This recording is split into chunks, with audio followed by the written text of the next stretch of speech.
Good day mga ka-farmlat. Bali, for today's video, nandito po ako ngayon sa Lopez, Quezon, kung saan bibisita po ako na isang property na may sukat na 6.4 hectares. So, itong property po na to, ibinibenta po ni owner sa murang halaga lang. So, mamaya i-reveal ko po yung price po. Sa mga naghahanap po ng property, sa mga buyers ko po na naghahanap ng property na may malaking sukat, pero sabi nga, affordable price po ang need nila. So, ito po yung property na marirecommend ko po sa inyo. So, panoorin niyo po itong vlog ko for today. I'm sure magugustuhan niyo po to. Magandang property po ito. At ito po ay Lopez, Quezon lang. So, malapit din po ito sa town proper. So, napakagandang property. So, tara, sabay-sabay po natin ikutin si 6.4 hectares dito po sa Lopez, Quezon. So, ano pa hinintay natin? Tara, let's go! So yan po, bali dito na po mag-start yung pinaka-property po natin, kung saan makikita nyo po yung mga niyog na yan, and then yung lukaran po na yan. So kasama po yan sa property. Bali nag-start po yung pinaka-property dito po sa niyog na yan, and then dito po so papaganon po yan kung saan makikita po natin yung hilera ng mga niyog, and then yung katabi po nito is hindi na po siya kasama.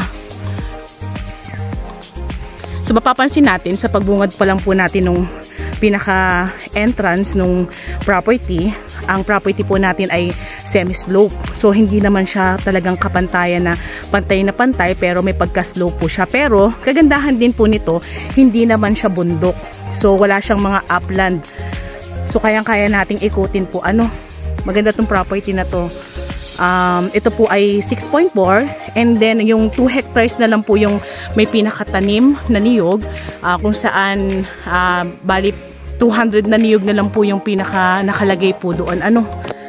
So yung iba daw po kasi is na clearing na, and then yun po yung 2 hectares na lang po yung may pinakatanim na niyog. So mamaya iikutin po natin lahat yan. Bali nandito pa lang po tayo sa pinaka unahan ng property.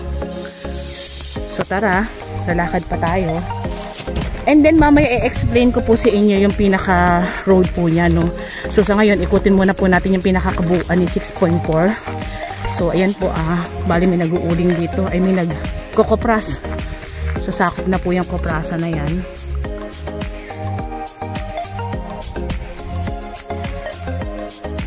And then dito napakarami nating hardwood. So medyo linisin lang po yung property, pero hindi naman ganun kasukal dito sa pinaka-entrance po.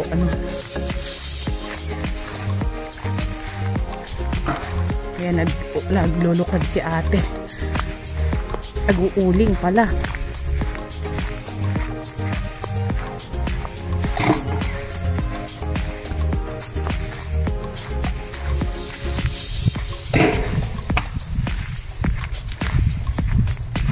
Mandaan tayo, makikiraan tayo.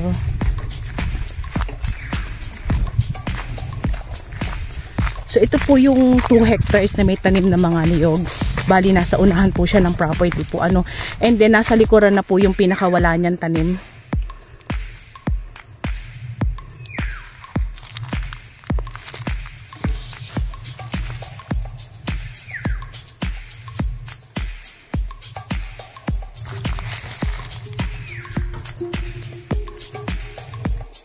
So yan, bali pumasok pa rin po ako dito sa may pinaka bungad.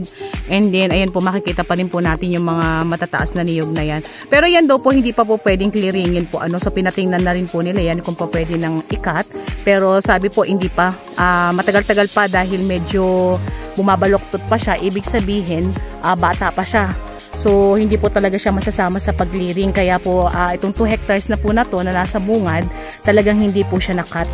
So doon po sa dulo talaga parang naubos yung pinaka-niyog po niya. So mamaya pupuntahan natin yan. Kagandahan po nito, kahit pa para may natira pa siyang niyog. So may return income pa rin naman po tayo inaasahan, even konti na lang siya. Maganda po nito ay kayang-kaya ko itong ikutin kasi almost flat naman po yung area. So hindi lang ganun talaga ka-flat. Pero hindi ako hihingalin siya. So marami siyang hardwood. Ayan, Yung iba, pwede nating ulingin. Pero yung iba, pwede natin pakinabangan kasi medyo magaganda yung mga kahoy niya. May mga nara dito, maulawin, malatubig. Ayan, marami siyang mga hardwood. So, hindi naman tayo familiar talaga dun sa iba. Mamaya titingnan na lang natin kung ano pa yung mga nakapaloob. So, sa ngayon, wala akong makitang kahit isang saging dito sa may pinakaharapan. Mga niyog lang and hardwood lang. So, yan, lakad tayo. Bali may source po tayo ng tubig. Ayan po, meron po tayong parang pinakasapa dito po sa may pinakaloob po ng property. So, pasakop po siya. So, medyo marumi lang po talaga. Kulang sa linis. Ayan. So, kagandahan po nito, may source ng water po tayo. So, marami rin siyang buli. Ayan. Ayan yung mga kinokopras nila.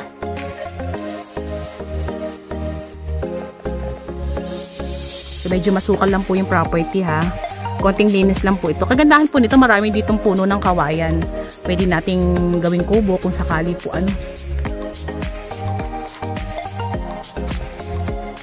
So, lakad pa rin tayo. Bali po tayo ay nasa 16 kilometers. Doon po sa may pinakapinasukan po natin na crossing ng Villa Aurora hanggang doon po sa may pinaka-town proper po ng Lopez, kung saan nandun din po yung pinaka-Jollibee, yun pong ating munisipyo, palengke. So 16 kilometers po yun, And then kami po ay naglakbay pa rin or nagmotor pa rin kami ng another 2 kilometers. Papasok naman po dito sa may Buhat Villa Aurora hanggang dito po sa may pinaka gagawin pong binubutas na barangay road, papasok po dito sa may pinaka property.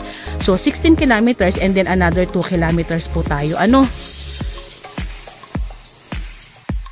So ayan, lakad pa rin tayo. Medyo wala tayong masyadong tamaan ng camera po na magandang view na medyo maaliwalas na po.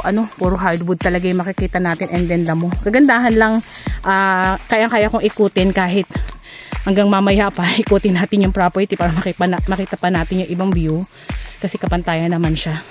So, balik po tayo dun sa may pinaka-road. Bali, yun nga po, may another 1 kilometer pa po tayong papasukan or papasukin para makarating po tayo ng pinaka-property po. Yun po yung binubutas na road o yun po yung barangay road na ginagawa po dito papasok sa may property. So, nasudsud naman siya. And then, nakita ko na po talaga yung talagang magiging road po talaga siya or barangay road po talaga siya. So, yun po ay hindi pa po develop and then, ang makakapasok lang po sa ngayon ay motor. So, kaya naman po at hindi naman po masyadong nag-iinulan dito sa may Quezon. So, napasok po namin. And then, plus pa po meron pa po tayong right of way na nasa 100 meters po para tuluyan tayo makapasok dito sa may pinaka-property. So, in total po, nasa 19 kilometers po para nandito na po tayo sa may pinakaloob. So, ilutin ko lang po, 16 kilometers, buhat po dun sa crossing na pinasukan natin na Villa Aurora and then another 2 kilometers po para Villa Aurora to Barangay Road and then another 1 kilometer po yung binubutas na another Barangay Road po para po dito sa may pinaka tabi ng property. And then i-plus pa po natin yung 100 meters na ating dadaanan para po pasok na po tayo dito sa may pinaka-property. So yung right of way naman po is okay naman po. So wala tayong magiging problema.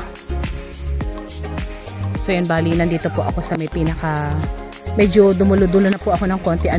So napansin ko po agad, bali nandito na po ako nakarating dun sa sinasabi nilang 4 hectares mahigit na na-clearing na.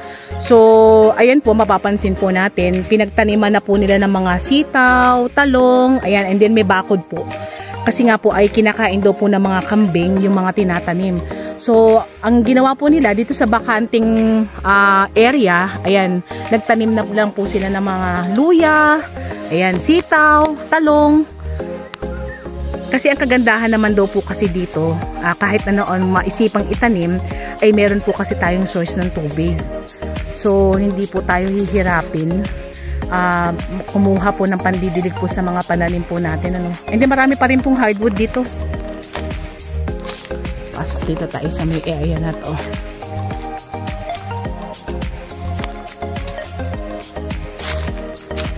Wow! Overlooking pala siya. Tingnan natin.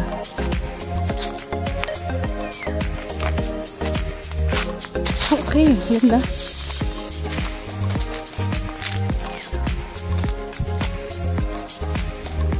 So may mga ilang saging. Galing ah. So may overlooking po tayo na isang side dito sa may pinaka-property po. Ano? So bungad pa tayo para mas makita natin. Usod-usod tayo ng konti. Ayan. So medyo nasa tuktok ako ng konti. Ayan, kita naman natin yung pinaka-overlooking niya. Medyo masukal lang.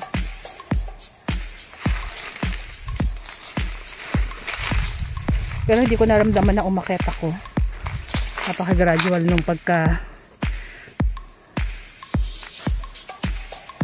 pagka-slope niya, no? So nakita ko tong ganda ng view na to.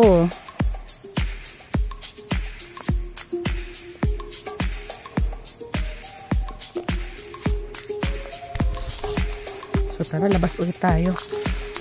So konting linis lang po tong property na to. Ang ganda. Sarap ikutin. Hindi mo mararamdaman yung pagod. So magandang idea po doon sa magiging bakante po or sa bakanting property na yung 4 hectares. Pwede po nating patanim na ulit ng niyog or pwede rin naman tayo magpatanim muna pansamantala na mga katulad tong ginagawa ni owner po nagtanim siya ng mga gulay-gulay.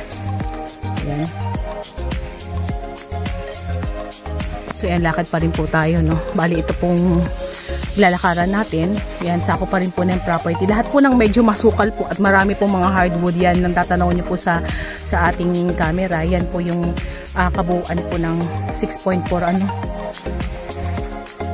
Bali, explain ko lang po about dito sa pinaka-title po niya. Bali, ito po ay TCT title. And then ito po patay na po si owner.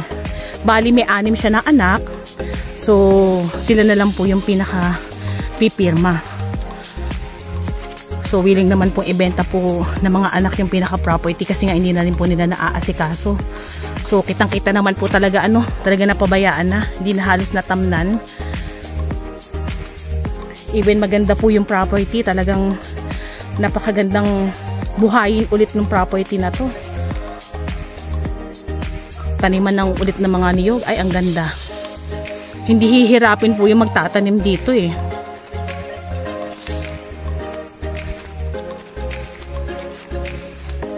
Medyo masukal lang talaga.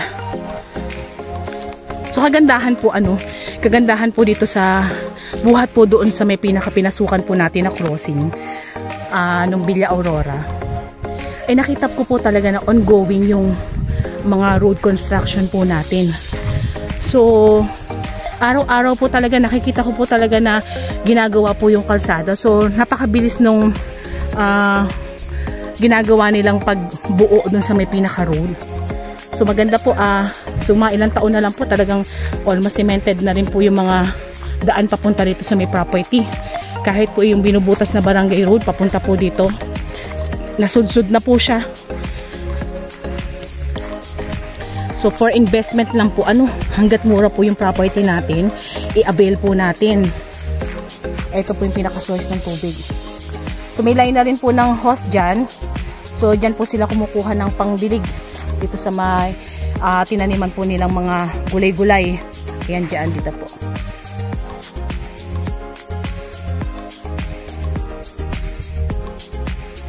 Ganda.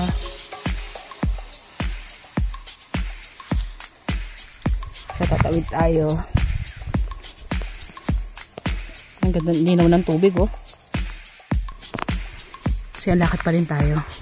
Bali po, ayon po kay seller, sila po ay magnenet po dun sa price po nila.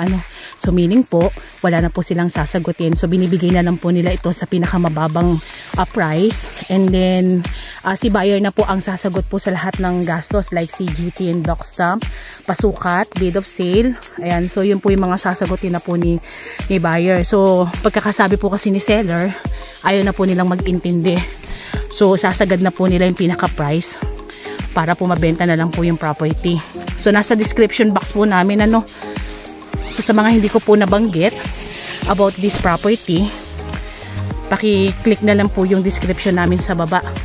So makikita nyo naman po yung ibang details doon. More on hardwood na property.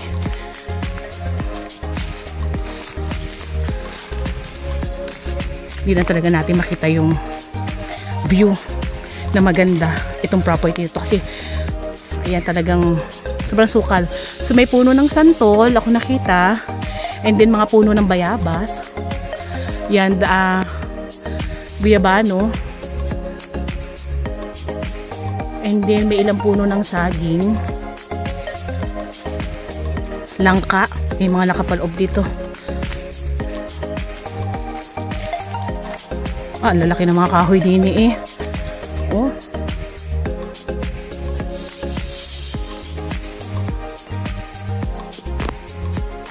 So kagandahan din po nitong property na to. Napakaganda ng pagkalupa niya, ano. So hindi siya dumidikit dun sa paa. Unlike dun sa ibang mga properties na nabibisita ko, talagang didikit dun sa tsinelas mo yung pinakaputik. So ito hindi. Ang ganda niya. So malaking sukat na property sa price po na mababang price.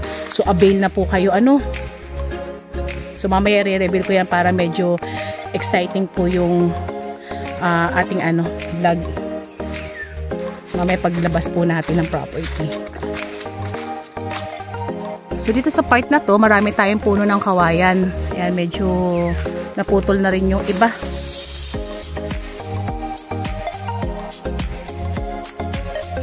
Kagandahan po nitong property po na to ay meron din po tayong source po ng kuryente na malapit po, 100 meters lang po meron na po tayong kuryente.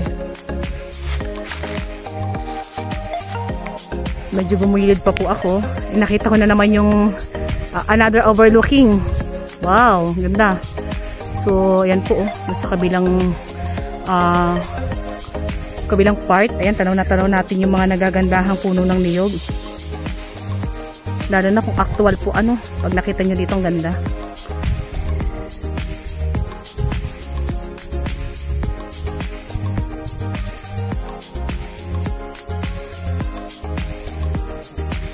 Napakaganda nung tayo ng pinakakalupaan niya. Bet na bet ko. Biruin nyo, kanina pa ako naglalakad ay talaga namang hindi ako nagsasawang ikutin. Ganda. Palinisan lang po natin to at taniman ng panibago.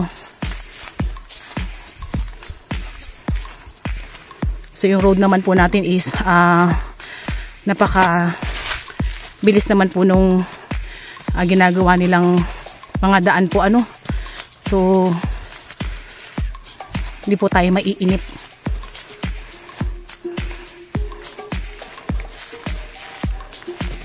Both side masukal.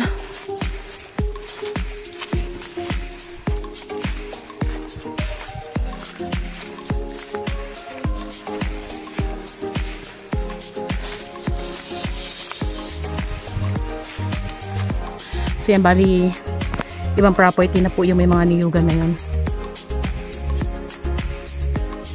So yan, binabaybay ko na po yung pinaka right of way na sinasabi ko po sa inyo na 100 meters po. So kausap po namin yung isa sa may-ari po nung right of way po nito. Bali po ang sabi niya, wala naman pong problema kung halimbawa na mapag-uusapan naman daw po yung pinaka right of way kung sakali bilhin, and then wag na lang daw pong saraduhan. Basta po as long na walang maapektuhan na puno ng niyog, so pwede naman po tayong magpadaan.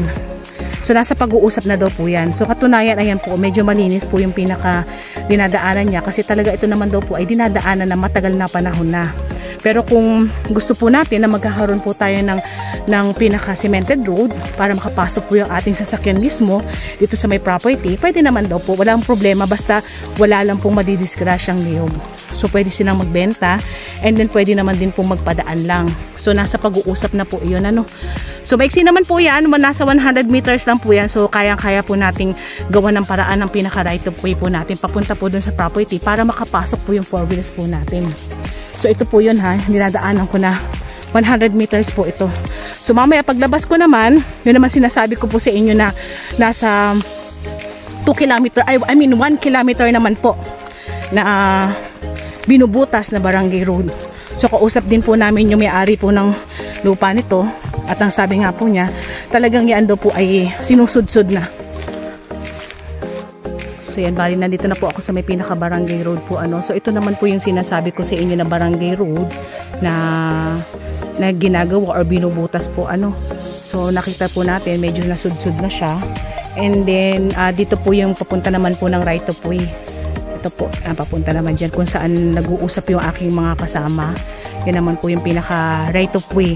Pero kanina po nung nilakad ko po itong right of way na to hanggang doon sa may property. So ang sabi ko po is 100 meters po ano.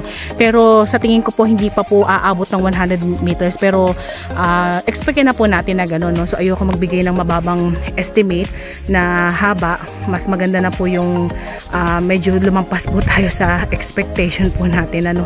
So pero tingin ko po wala po siyang 100 meters. So dito po magsisimula. Yan, ito po yung barangay road po ano. So ito po ang right of way hanggang doon sa may pinaka property. So yung pong mama na yon, si kuya, yan po ang isa sa may-ari po ng dadaanan po natin. So isang parsela lang naman po ano, kasi ito pong bungad po na to ay kanya. Yan. So okay na okay daw po sa kanya, walang problema. Kasi pag nagkaroon naman daw po ng barangay road dito, so kakainin naman daw po yung kanyang natitirang part dito po ano. So wala pong magiging problema. So ito pong daan na to, itong barangay road to na binubutas, yan po ay tatagos po ng San Luis. So yan po ay national road na po yung pinakalalabasan po niya. So yan naman po, mapapansin po natin may mga nakatukod na pong kahoy. Ayan po, mga nakatukod na po siya. So yan po yung pinakalapad na magiging kalsada po dito. So nilalagyan na po nila ng tanda. Ayan po, oh. Ayan pa, may tanda pang isa. Ayan. So yan pong kalsada na to, ayan po. Ayan po ay 1 kilometer po ano, yung barangay road po na yan. So sa ngayon po, pinaka motor lang po yung pinaka ginamit namin. Hindi pa po makakapasok po talaga ang 4 wheels. So hihintayin po nating ma-develop po itong kalsada na to bago po tayo makapasok ng sasakyan. So pakita ko lang po sa inyo ha. Lakad tayo ng konti para makita natin mas malinaw yung mga binubutas na barangay road. So ito na po yun. And then ay po yung pinaka-motor namin. So kitang-kita po natin. No? So ang gandahan din po nito, hindi ka na mapapanglaw. Marami ng bahay po dito. Doon na kami nag-stop. Yan, pero kitang-kita po yung pinaka-road po niya. Ayan, dito oh. So okay na okay po siya. So waiting na lang po tayo sa gagawing mga barangay road. Sa pagsisemento po nitong road na to ano. So medyo mura pa rin po si property kasi nga po ay hindi pa naman po gawa yung road. Pero kagaya ng sabi ko at ulit-ulit na sinasabi ko, yung property po is napakaganda po ng tayo, napakaganda ng lupa. And then kagandahan po nito, mura nating maa-avail kasi wala pa si road. Pero once na nagkaroon ng road dito, ay mamamahal na po itong property na to. So avail na po kayo hanggat mura pa lang siya. More on investment lang po baga.